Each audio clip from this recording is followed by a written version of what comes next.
Madame le ministre des Sports, je pense que Monsieur le ministre des Transports a répondu pour vous. Et une question a été posée relativement au plan de redressement économique et social. Le bilan, les perspectives et surtout les mécanismes et les ressorts pour impulser l'économie et générer des emplois, particulièrement pour les jeunes et les femmes. Je voudrais dire que nous avons effectivement conçu un plan de redressement bi ñu ñëwee jaratul ñuy delluwaat di insister defe naa ñi ko doon weddi sax ñoom léegi kenn waxatul ndono bi leer na waaye yemuñu ci constater ndono bi rek bënn suñuy bët dañu ne il faut ñu wag suñuy manche daal di jublu ci liggéey bi di ci woo nag à chaque fois tous les Sénégalais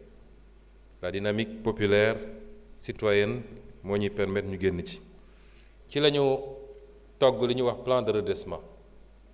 mooy fan la ñuy jaar ba xoggaliku tuuti mënuñoo rattraper lépp waaye ñu wàññi les effets négatifs loolu nag du liggéey bu yomb plan boobu biñ ko defaree dañ ci ciblé woon essentiel u plan bi mooy lu ñuy def ba mobiliser des ressources endogènes parce que jàpp nañ ni am nañu encore potentialité capacité fii ci biir réew mi loolu taxoon ñu def plan bi ci atu ren wi ñu ngi ci bëggoon a am lu mat 700 milliards à peu près 760 milliards ñu échelonné ko par trimestre liggéey boobu nag ñu ngi ci donte décollage bi ñu bëgg amaguñ ko 100% ci ñu principal yi ñu ciblé woon muy la jëm ca jeu de hasard yi taxation des jeux de hasard prélèvement sur les gains des jeux de hasard ak taxation des services mobile monnaie les gains attendus de la rationalisation des dépenses fiscales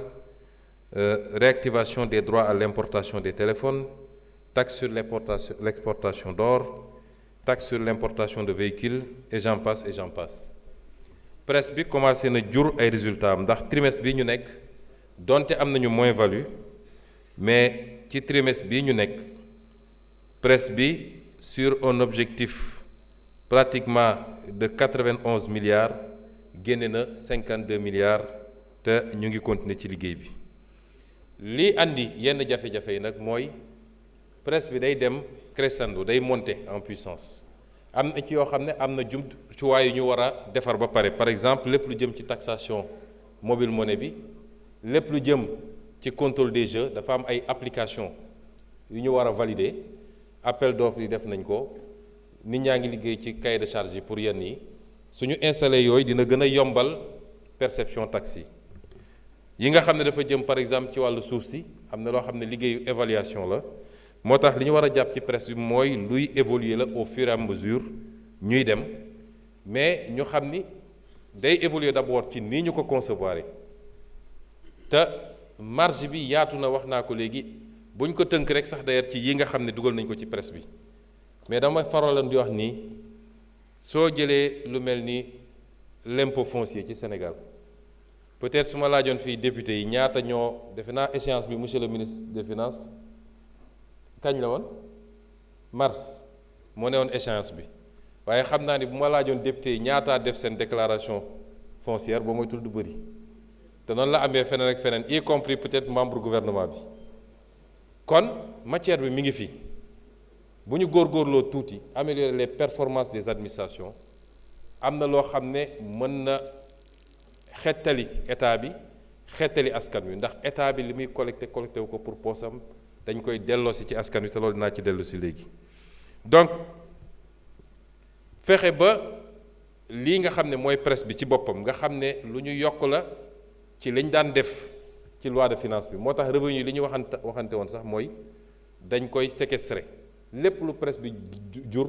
duñ ko dépenser tout de suite dañ koy séquestrer ci benn compte parce que loolu partenaires yi ñuy waxtaanal ñoo ko demandé woon pour ñu mën a évaluer presse bi au bout de 12 mois ñu xool lan la presse bi jur waaye noonu ñu koy améliorer au fur et à mesure ci ni mu mel de manière intrinsèque te dàqantewul ak effort yi ñu war a def par contre pour continuer à élargir l'assiette noonee la mun a évoluer aussi ci conception am ma joxe ci exemple bu simple liggéey bi ñuy def ci jamono ji démb gis ngeen ñu def réunion boo xam ne liggéey bu ma santoon la ci li ñuy tuddee les actifs de l'État. On a beaucoup d'actifs qui sont des actifs quelquefois dormants xaalis bi ñu xëpp ci réew mi ci at yi weesu bëri na ñu dugal ko ci ay infrastructures yooyu ñetti problème lañ ci gis ba ci njëkk mooy problème de légalité mooy bëri na loo xam ne leb nañ ko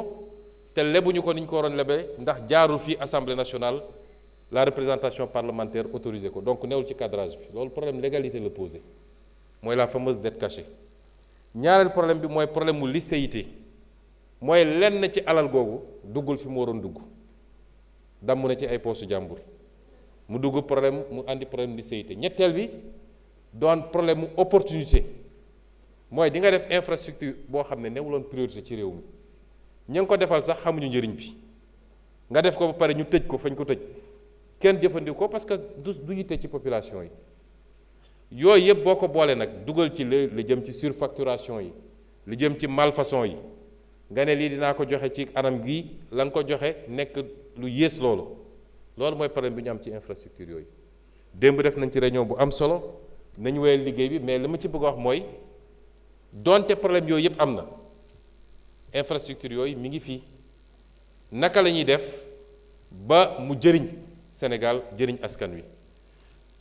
premier constat bi mooy bëri na loo xam ne ñoo ngi ko doon defloo état bi te du liggéeyu état wu Sénégal budget rek la am ñun amuñu politique monétaire suñu capacité endettement bëriwul ñun budget la ñu am ba pare bëgg lépp budget bi def ko loolu mënut nekk. am na loo xam ne war nañu fexe ba ñi ko war a mën a def ci secteur privé national d'abord et international ñëw wuutu fa état bi moo xam dañ koy def seul moo xam dañ koy def dans le cadre des partenariats public privé. bëri na loo xam ne ci ay infrastructure leb nañu ñun état bi def loo ko état bi te état waru ko woon def ba pare bu ñu ko recevoir état bi mënu ko gérer ñu ne kon loolu nañu xool nu ñuy dellu si waatee moo xam dans le travail de recyclage des actifs bi nga xam ne ministre bi ñu dénk économie def na ci lu am solo wala dans le travail de la revalorisation des actifs su ñu nee revalorisation nag mooy valoriser actif bi mais xool nu ñu koy utiliser comme levier pour mu mën a permettre ñu lever des fonds. loolu yëpp ñu ngi ciy liggéey kon loolu benn la ñaareel bi mooy santoon naa la dépense publique nous faisons beaucoup de dépenses publiques mais c'est pas une dépense publique de qualité pour lu bëri ma santoon ministre des finances ak ministre de l'économie ñu liggéey ci ministre de l'économie jox na ma rapport am li ma ci gis mooy jàpp na ni am na des dizaines de projets bu ñu ko xaymaa mat na 450 milliards ak lu tegu loo xam ne war nañ koo mën a réorienter vers des choses beaucoup plus importantes kooku it ñu ngi ciy liggéey bu ma jotee li jóge ci ministère des finances boole kook li ñuy liggéey ci subvention yi ak li ñuy liggéey ci taxes yi li ma njëkk a wax nii loolu yëpp boo ko boolee lan lañ ci jublu mooy fexe ba état bi dégager une marge budgétaire conséquente mais marge budgétaire boobu lan laa koy doyee mooy ñu yóbbu ko dans des secteurs prioritaires yi nga xam ne c'est à haute intensité de main-d'œuvre les travaux IMO liggéeyal naa ci ak waa Box ak ministre d'État bi nga xam ne moo chargé du suivi du portefeuille ñu def ci liggéey bu am solo ñu identifier des créneaux yoo xam ne tey boo ci xëppee xaalis non seulement ça va générer beaucoup d'emplois les infrastructures le pavage des rues les hôpitaux le logement social yeneen ak yeneen ak yi ñuy def ci mbay meeg yu demee noonu ça va créer des milliers et des milliers d'emplois du ma fi joxe chiffre mais am na chiffre bu ñu liggéey ba gis ni lii en termes d'emploi direct lii en termes d'emploi indirect war na ko mën a générer bu ñu defee loolu yëpp ba relancer ko tey dellu si ñëw compléter le PRES dans son volet mobilisation des financements parce que PRES yemul rek ci mobilisation financement dañu ne plan de redressement les impacts dinañ ko am ci weer yi di ñëw bu soobee yàlla ci at yi di ñëw en tout cas ci mandat bi nonobstant l'héritage extrêmement délicat lii ñuy def nii liggéey bi ñu sumb nii bu ñu ko defee dinañ ci am des résultats et des impacts yu leer mais nag il faut qu'on s'accorde sur un certain nombre de choses mooy askan wi it dañu war a xam ni il faut ñu def des options parce que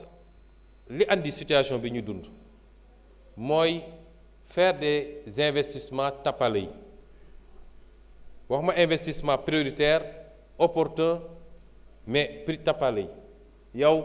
li nga war a def defoo ko ci mbay mi defoo ko ci càmm gi defoo ko ci industrie bi li nga xam ne mooy yor koomu réew mooy créer de l'emploi mooy créer de la valeur ajoutée mooy dugal devise ci réew mi mais yaa ngi ko def ci loo xam ne construire des stades c'est très bien te ñu ngi ciy tabax à des échelles beaucoup plus trucs am na programme bi nga xam ne madame la ministre de la jeunesse mi ngi koy def barki démb jàll na dialogue de gestion parce que ubbi nañ dialogue de gestion yi man ak président de la république ministre bu ne dina jaar dialogue de gestion jafe naa ñaari ministre jaar nañu barki démb donc construire des infrastructures sportives baax na ci lu yemamaay nag donte bu ñu génnee ci phase bi am na lu ñu bëgg a def parce que Sénégal bëgg a organiser waat Coupe d'Afrique ndax 92 ak léegi commencé na yàgg construire des arènes nationales baax na waaye yooyu yépp li ko jiitu mooy nga fexe ba boo nee nit lu mu lay njëkk a wax bëgg naa faju bëgg naa dund ci njëg bu yomb bëgg naa sama njaboot jàng ci école yu baax ndax ñépp amuñu doole gu ñu demee école privée nit ñi ñépp li ci ëpp école publique moo tax ñu toog fii bëgg naa am ndox am courant ak yeneen bëgg naa aussi ñu am liggéey gu ma liggéey te loolu lan moo koy andi mooy mbay mu dox càmm gu dox mooy les politiques filières yi nga xam ne ñu ngi koy def donc la politique de l'emploi mooy suñu priorité te loolu dañuy d'accord ci des filières sur des options sur des investissements mboolem seen sénégalais yi ànd ci c'est pas de la politique c'est du développement ñu ànd ci jublu ci loolu tax it ministère bi nga xam ne moo yor mbirum emploi Moustapha Ndiek Sarré boo seetee ñi ngi doog a élaborer le programme national pour l'emploi le premier depuis 29 ans ñu ngi koy doog a keroog présenté na ko conseil des ministres certainement on va faire l'adoption définitive mu génne ci ay projets ay priorités yu bëri le projet d'appui à l'insertion des jeunes et des femmes le projet d'appui à la territorialisation des politiques d'insertion des jeunes et des femmes la ratification et la mise en œuvre de la CNE li ma bëgg a wax foofu monsieur le président pour daaneel te maa jël engagement bi fii en tant que premier ministre la politique de l'emploi est notre priorité principale première te ci weer yi di ñëw ak at yi di ñëw en tout cas ci mandat bi incha allah dinañu créer des milliers et des milliers d'emplois parce que on est dans un travail de réorientation des priorités du Sénégal par rapport au secteur productif et c'est ces secteurs productifs qui peuvent générer les emplois que nous voulons en privilégiant les intérêts nationaux tekkiwul nag nit dàq nañu investisseur c'est-à-dire dafa am logique yoo xam ne il faut ñu leeral ko réew bu gën a am doole ci àdduna ma ngay fexe nu muy def ba capter des investissements directs étrangers munoo nag bëgg naa étranger yi ñëw investir te étranger bu investir nga ne bàyyi nañu Sénégalais yëpp jox étranger boobu waaye ñu ngi organiser noo xam ni dinañu fexe ba paaru Sénégalais yi doon part bu substantielle encore qu'il faudrait qu'il y ait de l'organisation dans notre secteur privé aussi saa yu ma dajeeg ñoom wax leen ko mu am organisation parce que seen doole demewut noonu par rapport ak les multinationales yi ñëw fii mais d'ailleurs on présentera à l'Assemblée ci lu yàggul notre projet de loi sur le patriotisme économique liggéey nañ ci ba pratiquement ñu ngi à la dernière touche nañu fexe ba secteur privé national ñu dooleel ko parce que amul secteur privé boo xam ne dafa xëy rek juddu secteur privé boo gis état am da koo jàppale